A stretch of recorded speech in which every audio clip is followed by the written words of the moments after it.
सत्य को खोजने वाले आप सभी साधकों को हमारा प्रणाम। सर्वप्रथम ये जान लेना चाहिए कि सत्य की अनेक व्याख्याएं हो चुकी हैं और अनेक किताबें इस पर लिखी गई हैं। धर्म पुरस्सर कितनी किताबें, कितने प्रवचन, कितने भजन, कितनी भक्ति आपके सामने है। आज विशेषकर तेग बहादुर गुरुजी का विशेष दिवस है। उन्होंने भी कहा है कि परमात्मा की भक्ति करो। परमात्मा की भक्ति से आप प्राप्त कर सकते हैं अपने अंदर के संतुलन को, अपने अंदर की शांति को, और जो कुछ भी आपके अंदर एक तरह से दुर्गुण चिपके हुए हैं वो सब खत्म हो जाएगा। पर आजकल का ज़माना ऐसा नहीं रहा। आजकल के ज़माने के लोग कोई विशेष, एक इधर तो वो बहुत साधक हैं, खोज रहे हैं, सत्य को पाना चाहते हैं, और दूसरी तरफ ऐसे लोग हैं कि जिनको किसी भी चीज़ का डर ही नहीं लगता, न तो परमात्मा का डर लगता है। उनसे बताया जाए कि ऐसे गलत काम करने से तुम्हें नरक प्राप्त होगा, वो इस चीज़ को नहीं मानते। ये कहा जाता है कि 7 जन्म तक मनुष्य इस पाप को लेकर के न जाने कितने तो भी हर तरह के दुख दर्द से गुजरता है। कुछ भी कहिए, किसी भी चीज़ से डराइए, कुछ भी कहिए, वो डर मनुष्य में बैठता है। से अजीब पत्थर जैसे लोग हो गए। अब हत्या करना तो महापाप है, फिर मानव की हत्या इतनी बुरी तरह से करना, छोटे बच्चों को मारना तो बहुत ही महान पाप है। लेकिन पाप की भावना ही जब खत्म हो गई और कोई पाप पुण्य को मानता ही नहीं, और मैं ही सब कुछ हूँ, जो करूँगा सो ठीक, और वो भी सिर्फ पैसों के लिए, जिसकी चाहे उसकी हत्या कर सकता हूँ। ये जो स्थिति आज कलयुग की है, ऐसी कभी नहीं थी। हालांकि सब लोग ऐसे नहीं, बहुत से लोग बहुत ही धार्मिक हैं, बहुत अच्छे हैं और मानते हैं कि पाप नहीं करना चाहिए। इतना ही नहीं करते। लेकिन ऐसे लोग जो आतताई लोग हैं, जो उग्रवादी हैं, उनके पीड़न से, उनकी तकलीफ़ों से आज त्रस्त है। फिर लोग कहते हैं कि फिर भगवान है कहाँ, भगवान की शक्ति कहाँ है, जो हम जिंदगी भर इतने अच्छाई से चलते हैं और फिर हमें इस तरह से, ये बिल्कुल दलित लोग, जैसे कहते, दलित मेरा मतलब है जो इतने नीचे गिरे हुए लोग हैं, ये लोग हमें सताते हैं। कोई भी भावना लेकर के लोग आजकल मार रहे हैं। अब धर्म की भावना लेकर के भी वो सोचते हैं किसी का कत्ल करना बहुत अच्छी बात है। समझ में नहीं आता, भगवान के नाम पर भी लोग किसी का नाश करना बुरा नहीं समझते, और परमात्मा के नाम पे पैसा इकट्ठा करना, परमात्मा के नाम पर सब तरह का झूठ और पाखंड फैलाना, यह आज की समस्या कुछ ज़बरदस्त है। और किसी को कुछ एहसास ही नहीं होता, महसूस ही नहीं होता, सोचते नहीं हैं कि ऐसे कैसे आप छोटे छोटे बच्चों को मार देते हैं, औरतों को मार देते हैं। इतनी निर्दयता कभी भी देखी नहीं। कोई वजह हो, कोई युद्ध हो तो बात समझ में भी आती, पर ऐसी कोई बात नहीं। सिर्फ पैसे के लिए, क्योंकि किसी ने आपको पैसा दिया आप जाकर किसी को मार देंगे। ये पैसे की जो आजकल बड़ी भारी लालच आ गई है, उससे मनुष्य ये नहीं समझता कि कितने बड़े पाप के गर्त में वो फंसा जा रहा है। ये माना कि गरीबी है दुनिया में और अपने देश में बहुत ज़्यादा गरीबी है, उसको हटाने का तरीके भी बना सकते हैं, उसको सोच सकते हैं, समझ सकते हैं। इसका एक ही अर्थ है कि लोग बिल्कुल अंधे हो, उनकी समझ में नहीं आता है कि ऐसा हम क्यों करते हैं, और बस पागल जैसे सब तरह से अपना भी सर्वनाश कर रहे हैं। अब इसका इलाज कोई आज इस कलयुग में है तो वो है सहयोग। माने आप अपने को पहले जानिए आप क्या है। आपको अपने को पहचाने बगैर आप न तो धर्म जान सकते हैं, नहीं तो आप परमात्मा को जान सकते हैं। क्योंकि धर्म के नाम पर भी दुनिया भर के गुनाह हो रहे हैं और अच्छाई के नाम पर भी बहुत लूटपाट हो रही।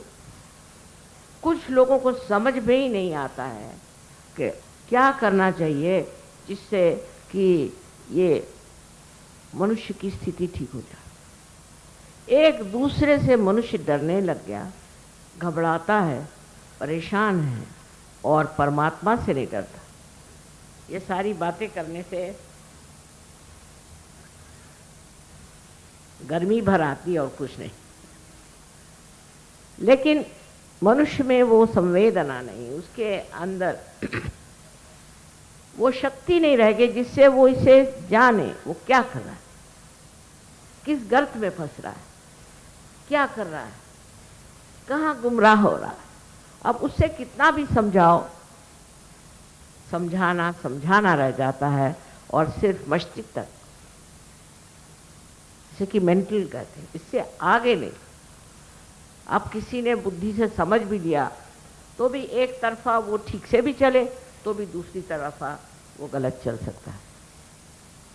ये सब जो आज संसार में हो रहा है, लोगों को अविश्वास हो रहा है, सोचते हैं कि परमात्मा नाम की कोई चीज़ नहीं, उसकी चैतन्य नाम की कोई शक्ति नहीं।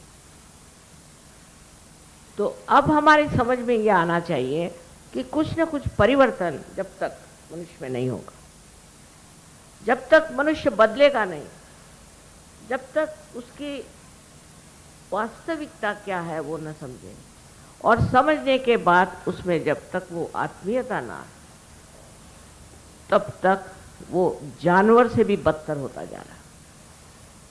कम से कम जानवर अपने बच्चों को नहीं मारते। आप अगर कुछ जानवरों को साथ छोड़ दीजिए और वो एक जाति के होंगे तो वो आपस में मारते नहीं, और हम लोग अपने ही जाति माने मानव जाति का ही संहार कर रहे हैं, बड़े बड़े नाम लेकर के, बड़े बड़े ध्येय बताकर। इसी का भी भला नहीं हो सकता, आपका तो बिल्कुल नहीं हो सकता। पर ये मेरे कहने से कोई चीज़ बदलने वाली नहीं। इसके लिए आपके अंदर परिवर्तन होना चाहिए, आपके अंदर ये बात आनी चाहिए कि आप समझ लें आप क्या है। इसकी परमेश्वर ने आपके अंदर पूरी व्यवस्था की। आपके अंदर कुंडली नाम की शक्ति है और आपको इसके बारे में सब बताया गया है, और ये सब चक्र हैं जिससे कि कुंडलिनी का गुजरना जरूरी है। सारे बड़े बड़े गुरुओं ने कुंडलिनी का वर्णन किया हुआ है, हर एक धर्म में कुंडलिनी का धर्म। मोहम्मद साहब ने भी बताया है कि जब उनको उत्थान हुआ तो एक सफ़ेद घोड़े पे जैसे बैठ करके वो 7 मंजिलें गुजर गए, जैसे कि 7 हमारे चक्र होते हैं। पर उनको गहराई से कोई पढ़ता ही नहीं, उनको समझता ही नहीं है। कोई भी गुरु जो कि असली गुरु थे, उनकी बातें आप सुने तो उन्होंने ये सारी बातें बताई। इस परिवर्तन के सिवा कोई और मार्ग आपके अंदर नहीं, क्योंकि इस परिवर्तन से आप में शक्ति आ जाती है, आप सशक्त हो जाते हैं, अपना आत्मसम्मान वो आप समझते हैं, और उस आत्मसम्मान में ही आप गौरवान्वित होते हैं। उसके गौरव को आप समझते हैं कि ये कितनी बड़ी हमारे सामने एक बहुत संपत्ति, बहुत बड़ी संपत्ति हमारे अंदर आ गई कि हम अपने आत्मा को समझते हैं और उसका हम सम्मान करते हैं। ये तो नहीं हो सकता कि हम आपसे कहें आप आत्मा हैं, तो आप कहेंगे काहे पर से, कैसे कहा अपने आप आत्मा है? इसको सिद्ध करना होगा और यही सिद्धता आप सहयोग में पाते हैं। दूसरी बात समझने की है कि ये आपके अंदर, सबके अंदर ये शक्ति है। अभी यहाँ इतने जो लोग बैठे हैं, मेरे ख्याल से 99% लोगों ने इसको महसूस किया है और इसका अनुभव किया। ये बड़ी मेरे लिए भी बहुत आनंद की बात है कि इस उत्तर प्रदेश में और दिल्ली में इतने लोगों ने इसको स्वीकार किया और अपनाया है और अपना कर इस चीज़ को अपने अंदर बसाया। अब आपका कर्तव्य होता है कि आपके अंदर जो शक्तियाँ आई हैं उसे आप जान लें। क्या क्या शक्तियाँ आपके अंदर हैं? पहली तो शक्ति आपके अंदर ये है कि आप स्वयं दूसरों को जागरूक कर सकते हैं। दूसरी शक्ति आपके अंदर ये आएगी कि ये दुनिया भर की जो इच्छाएं, आकांक्षाएं और जो लालसाएं हैं वो न जाने कहाँ खत्म हो जाती, क्योंकि ये अंधकार जो हमारे अंदर छाया हुआ जब प्रकाश आते ही नष्ट हो जाता है तो हम प्रकाश के रास्ते पर चलना शुरू कर देते हैं।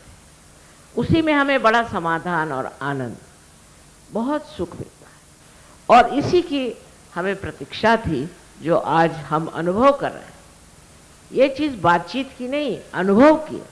और जब हो जाती तो मानव एक विशेष स्वरूप का, मैं जिसको महामानव कहती हूँ, बन जाता।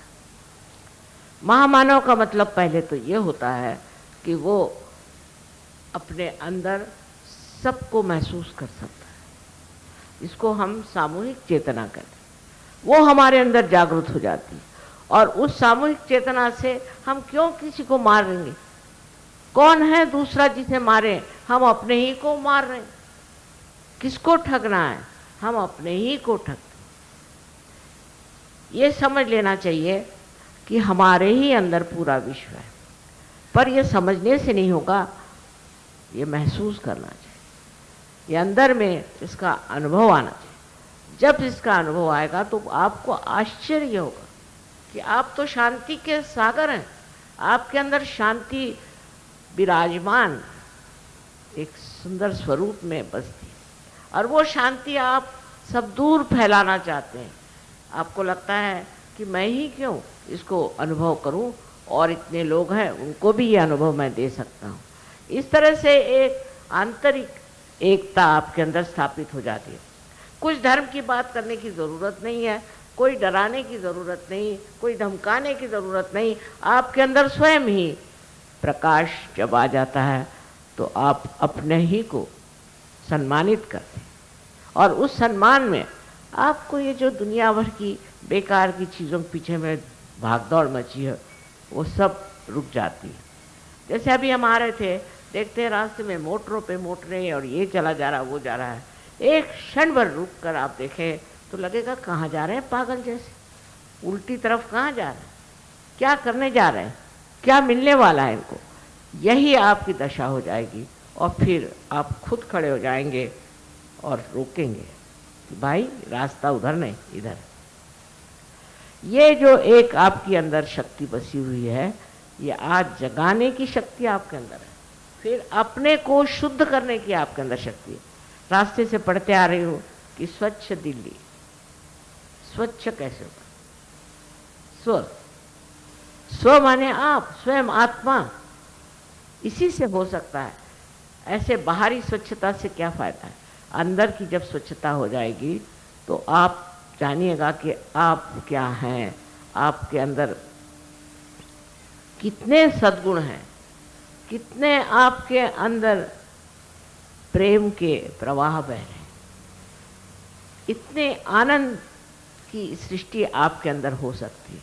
और ये आपके इतने लोगों ने आपने अनुभव किया है, कोई मैं नई बात नहीं बता रही, पर अब उसको बढ़ाना है और दूसरों को देना है।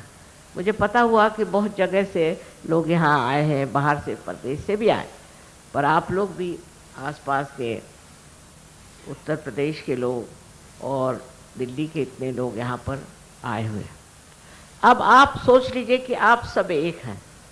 ये भावना जो है कि हम सब एक है, ये सिर्फ दिमागी जमा खर्च नहीं है, ये अंदरूनी अंदर से आपको एहसास हो कि हम सब वास्तव में एक ही सागर के अनेक लहरें जैसी बहती हैं, ऐसे ही आडोलित हो रहे हैं हम, वही आंदोलन चल रहा है। और जब इस चीज़ को आप ठीक से पा लीजिएगा, इसके अंदर आप ठीक से उतर जाइएगा, तो न जाने एक आदमी कितने लोगों की ज़िंदगी बदल सकता है। इसी तरह से ये सहयोग फैलने वाला है, लेकिन इसके साथ प्रताड़ना नहीं कर सकते आप, इसको आप दगा नहीं दे सकते हैं। बहुत से लोग हैं हमको ठगते हैं, पैसा ले जाते हैं, जान दो। ऐसे जो लोग हैं जो गलत काम करते हैं उनको करने दो। अब आपको चाहिए कि आप क्या है, आपकी शक्ति क्या है और आप इसको इस्तेमाल क्या कर रहे हैं। एक गुरु आए, एक ही उन्होंने दुनिया बदल दी, उन्होंने इतना कुछ कर दिया, इतना कुछ लिख दिया, इतना कुछ बोल गए। और हम लोग तो हजारों हैं, हजारों में हजारों हैं, हर जगह फैले हुए, और हम लोग सब एक। पहले बेचारे एक एक गुरु होते थे, एक एक साधु होते थे, सूफी होते थे, और उनको सब लोग सताते थे, उनको छलते थे। आज ऐसी बात नहीं, आज हम सब एक हैं, किसी भी जाति के हों। आप हिंदू जिसमें पैदा हो, मुसलमान में पैदा हुए, क्रिश्चियन में पैदा हुए, इससे फ़र्क नहीं पड़ता। आप इस देश में पैदा हुए या परदेश में पैदा हुए, इससे भी फ़र्क नहीं पड़ता। आपकी एकता आप महसूस करिएगा, चाहे आप जहाँ जाए। अब इसमें यह है कि ये चीज़ एक अनुभव है, माने आपको कुछ होना है, आपको कुछ बनना है। सहयोग में ऐसा नहीं कि आपने 10 पैसे दिए और आप मेंबर हो गए, वैसे नहीं हो सकता। आपको बनना है, और वो बनना आपके लिए बहुत आसान है। उसमें पैसे से का तो सवाल ही नहीं उठता, भगवान को पैसा मालूम नहीं क्या चीज़ है, लेकिन आप भी समझ जाएंगे कि ये बनना जो है कठिन है। अपने आप सब चीज़ घटित होती है, अपने आप सब अच्छाई हमारे अंदर उतरती है और हमें प्रकाशित करती। सो ये क्या बात, ये किस तरह से हो रहा है? क्योंकि जब आपकी कुंडलिनी जागृत होती है तो आपका संबंध चारों तरफ फैली हुई इस विश्व की चैतन्य शक्ति से आप एकाकारिता प्राप्त करते हैं। उस एकाकारिता से आप स्वयं, जैसे कि अब ये बिजली है, देखिए चारों तरफ है, इतनी बिजली है, इसका संबंध उस शक्ति से है जहाँ से ये बिजली आ रही है। इसी प्रकार आपका भी संबंध उससे हो जाता है, और होने के बाद फिर आप देखते हैं कि आपका हर एक काम सुलझ जाता है, हर एक चीज़ ठीक हो जाती है।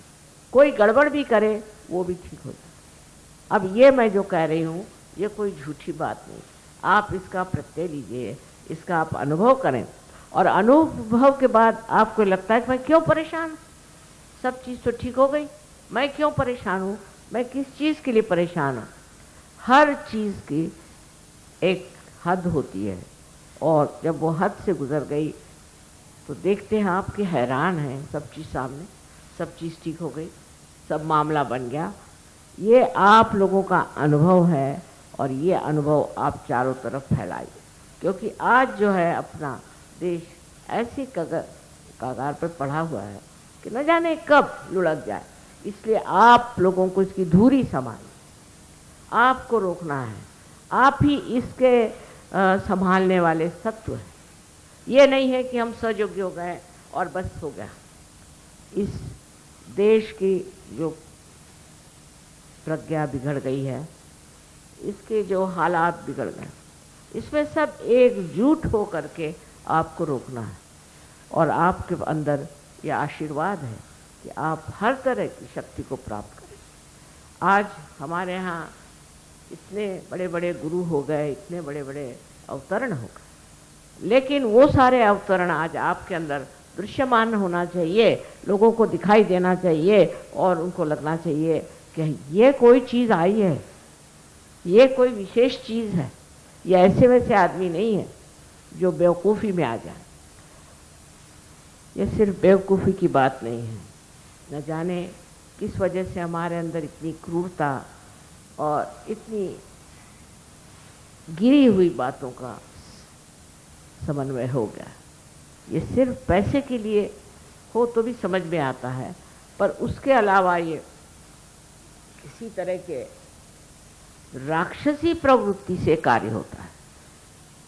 और ये राक्षसी प्रवृत्ति आज संसार में बहुत बढ़ गई है। पहले एक ही रावण था, लेकिन आज मैं देखती हूँ कि हर 10 आदमी के बाद एक रावण खड़ा हो।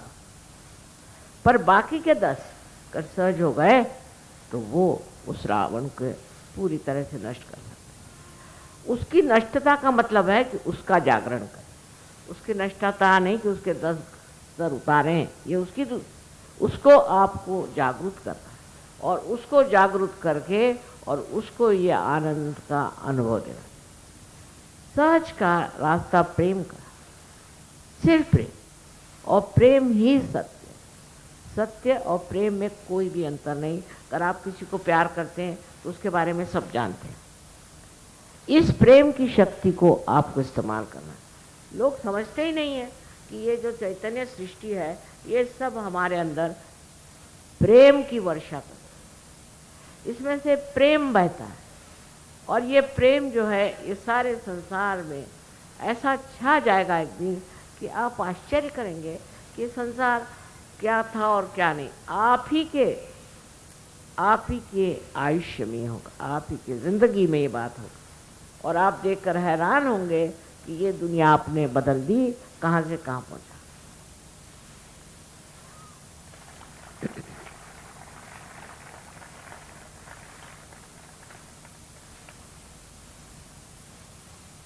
आपको कोई खास मेहनत नहीं करनी, सब आनंद की बात है। जब आप दूर दूर से आए हैं, आपने देखा है कि जब आप लॉरी में बैठ के आ रहे थे तो भी आप मज़े उठा रहे थे। जब आपको कहीं और रहना पड़ा, जहाँ भी रहने की व्यवस्था नहीं है, तो भी आप मज़े उठा रहे हैं।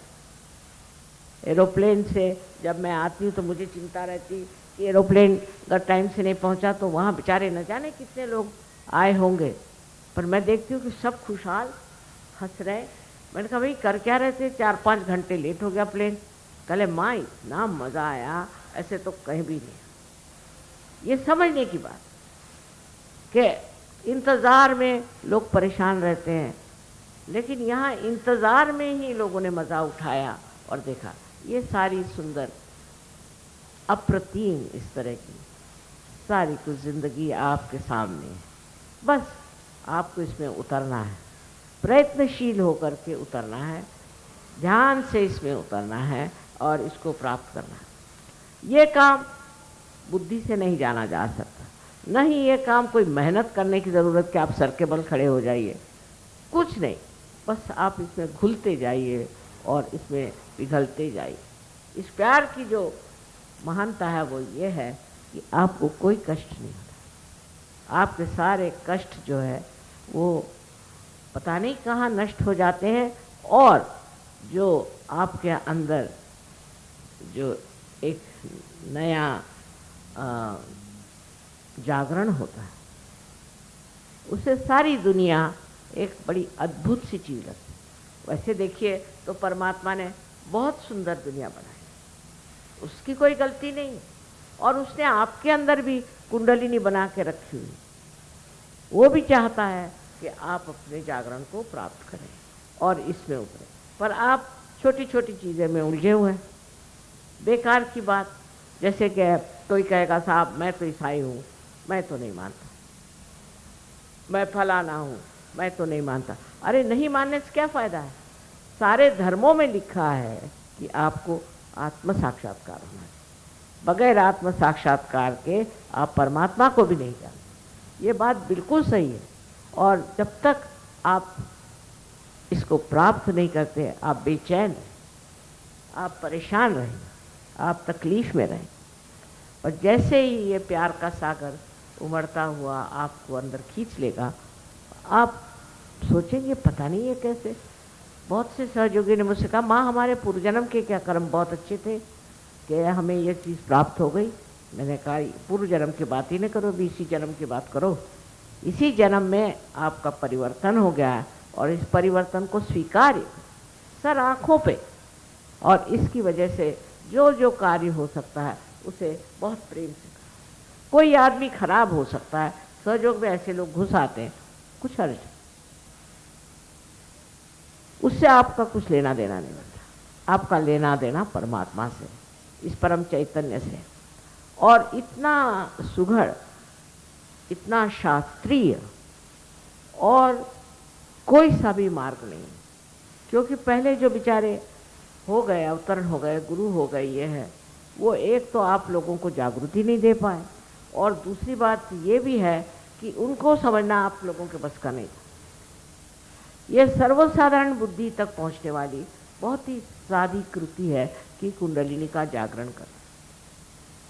इसके लिए कोई ज़रूरी नहीं कि कोई जाति पाति कुछ, ये सब व्यर्थ की बातें, व्यर्थ के विद्रोह है। आपस में जो रिश्तेदारी है, प्यार है, वो दूसरी तरह से समझना चाहिए कि जिसमें कोई लोभ नहीं है, कोई मोह नहीं है, कोई मत्सर नहीं है, सिर्फ प्यार ही प्यार। ऐसी रिश्तेदारी आपस में हो जाती है सहयोग में। और अगर कुछ कमी रह जाती तो उसको भी आप ध्यान से साफ कर सकते। ऐसे सुंदरतम महान जीवन के आप अधिकारी हैं और उसे प्राप्त करना। ये भारतवर्ष योग भूमि है, यहाँ कुछ भी होने दीजिए, बेकार की चीज़ें होती रहती हैं, पर यह योग भूमि है। और इस योग भूमि का मतलब यह है कि यहाँ पर सबसे ज़्यादा चैतन्य की महिमा है। चैतन्य चारों तरफ यहाँ फैला हुआ। अभी आप प्रदूषण की बात करते हैं, पर मुझे तो चैतन्य दिखाई देता है चारों तरफ। आप लोग जहाँ बैठे हैं वहाँ भी चैतन्य ही चैतन्य। जैसे जैसे सहयोगी बढ़ेंगे, ये सब प्रदूषण आदि चीज़ें अपने आप नष्ट हो जाएंगी। ये मेरी बात आप बांध के रखिए। अब अपने जीवन की ओर थोड़ी दृष्टि करें कि हम क्या करें, हम अपना जीवन कैसा व्यतीत कर रहे हैं। रात दिन पैसे की चिंता, रात दिन और बेकार चीज़ों की चिंता करते हैं, या हम अपने चिंतन में बैठ के अपने को देख रहे हैं और अपने गौरव को देख रहे हैं, अपनी महानता को देख रहे हैं, और उसके साथ अपने प्यार का प्रवाह सारे संसार में फैलाना चाहते हैं। ये एक सहयोगी का परम कर्तव्य है। उसको कुछ पैसा देना ज़रूरी नहीं, उसको कुछ करना ज़रूरी नहीं, उसके सारे कार्य ठीक हो जाएंगे। बस एक ही उसे करना है कि अपने को वो पूरी तरह से जान ले कि वो कितना महान है, उसमें कितनी विशेषताएं हैं। आज आप लोग यहाँ पर आए इतने दिन में, मैं बहुत परेशानी से भी आए लोग। मैंने सुना कि बाहर से आए हैं, यहाँ कोई व्यवस्था भी नहीं कि मेरे बच्चों के लिए कोई व्यवस्था करूं, पर वो अपने ही अंदर समाये हुए हैं और व्यवस्थित। कैसे कैसे हो रहा है सब कुछ समझ में नहीं आता, क्योंकि ये एक अंदर की जो एकता है उसका स्वरूप, उस एकता में आप मज़े उठा रहे हैं। चाहे मंडप के नीचे बैठे, चाहे नदी के पास जाके बैठे, चाहे कहीं बैठे, जब चार आदमी सहयोगी मिल जाते हैं बस उनको मज़ा आते रहता है। ये सब आनंद का प्रादुर्भाव है। आनंद फूटता है अंदर से, ये इसका स्थान सारा हमारे हृदय में है। और इस आनंद को जब हम अपने अंदर प्राप्त करते हैं तो जैसे आपको बताया गया होगा कि सहस्त्रार में ये निरानंद हो जाता है। बस कोई कह नहीं सकता कि ये आनंद कैसा, निरानंद, पूरी तरह से आनंद हर एक चीज़ में आता है। छोटी छोटी चीज़ों में, बड़ी बड़ी चीज़ों में, सब में आनंद ही आता है। और जब आपकी दृष्टि किसी ऐसी चीज़ पर जाएगी जो गलत है, जिससे समाज की हानि हो रही, जिससे लोगों को दुख हो रहा है, तो आपको आश्चर्य होगा कि आपका जो चित्त है वो कार्यान्वित होता है, और वो कार्यान्वित हो करके और ये सब चीज़ों को खत्म कर सकता है। आपका चित्त वहाँ जाना चाहिए। अगर आपका चित्त सब अपने में ही समाया हुआ है तो वो बेकार है, क्योंकि ये चित्त जो है ये प्रकाशित है। ये चित्त आप जहाँ भेजेंगे, कोई सी भी चीज़ आप जान ले, फौरन उस चीज़ का इलाज हो सकता है, और वो भी सामूहिकता से होता है। पर हमारे चित्त को भी हमें स्वच्छ रखना चाहिए। अगर हमारा चित्त ऐसी ऐसी चीज़ों में उलझा रहे तो वो इतना कार्यान्वित नहीं हो सकता। पर अगर हमारा चित्त उस परम शक्ति से प्लावित है और उससे आशीर्वादित है, तो वो चित्त इतना कार्य कर सकता है। कहीं भी आप जाएंगे आपको आश्चर्य होगा कि कल ही हमने सोचा था आज हो गया। और बड़े पैमाने पर, बड़े सामूहिकता पर ये कार्य करता है। ये सोचना कि अब हम 2-4 सहयोगी हो गए तो हमारा क्या, 2-4 नहीं है, आप अनेक अनेक, हर देश में, हर जगह आप बसते हैं।